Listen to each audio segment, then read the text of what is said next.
بسم اللہ الرحمن الرحیم۔ صرف 5 منٹ کا مدرسہ قرآن و حدیث کی روشنی میں 5 رمضان المبارک اسلامی تاریخ۔ حضرت موسیٰ علیہ السلام بنی اسرائیل کے جلیل القدر نبی و رسول ہیں۔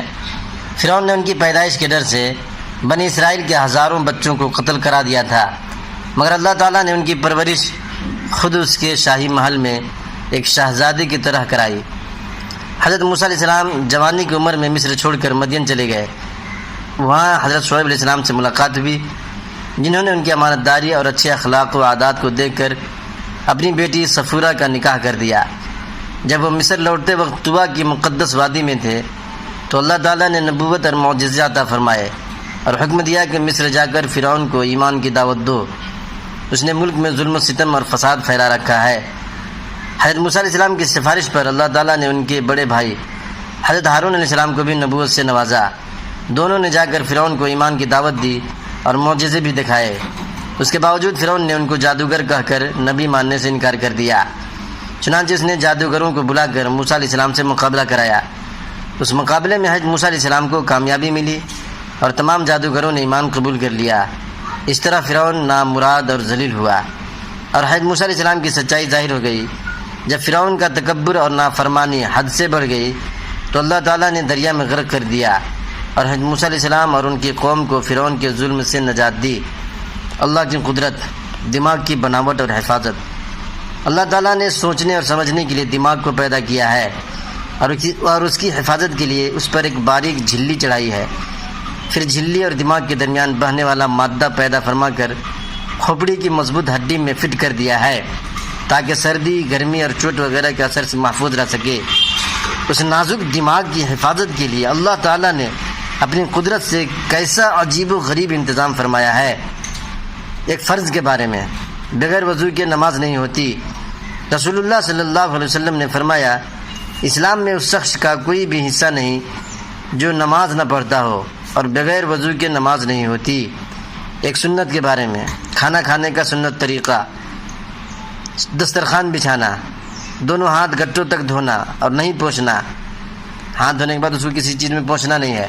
کھانے سے پہلے کی دعا پڑھنا، سنت طریقہ کے مطابق بیٹھنا، دائیں ہاتھ سے کھانا، سیدھے ہاتھ سے اپنے سامنے سے کھانا، 3 انگلیوں سے کھانا، ٹیک لگا کر نہیں کھانا، کھانے میں عیب نہیں نکالنا، اگر لقمہ ہاتھ سے گر جائے تو اٹھا کر کھا لینا، بہت زیادہ گرم نہ کھانا، برتن اور انگلیوں کو چاٹ کر صاف کرنا، کھانے کے بعد کی دعا پڑھنا، کھانے کے بعد ہاتھ دھونا اور کلی کرنا۔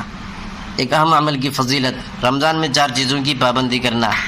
رسول اللہ صلی اللہ علیہ وسلم نے فرمایا، ماہ رمضان میں 4 چیزوں پر خوب عمل کیا کرو، کیونکہ 2 چیزوں سے اللہ راضی ہوں گے اور بقیہ 2 چیزوں سے تم بے نیاز نہیں ہو سکتے ہو۔ رب کو راضی کرنے والی 2 چیزیں یہ ہیں: لا الہ الا اللہ پڑھتے رہنا، استغفار کرتے رہنا، اور دوسری 2 چیزیں جن سے تم بے نیاز نہیں ہو سکتے ہو یہ ہے جنت کا سوال کرنا، جہنم سے پناہ مانگنا۔ ایک گناہ کے بارے میں، سب سے بڑا گناہ: ایک شخص نے رسول اللہ صلی اللہ علیہ وسلم سے سوال کیا، یا رسول اللہ صلی اللہ علیہ وسلم، اللہ تعالیٰ کے نزدیک بڑا گناہ کون سا ہے؟ آپ صلی اللہ علیہ وسلم نے فرمایا، تو اللہ کے ساتھ کسی کو شریک ٹھہرائے حالانکہ اس نے تجھ کو پیدا کیا ہے۔ اس نے پھر سوال کیا، اس کے بعد کون سا گناہ بڑا ہے؟ آپ صلی اللہ علیہ وسلم نے فرمایا، تو اپنی اولاد کو رزق کی تنگی کے ڈر سے مار ڈالے۔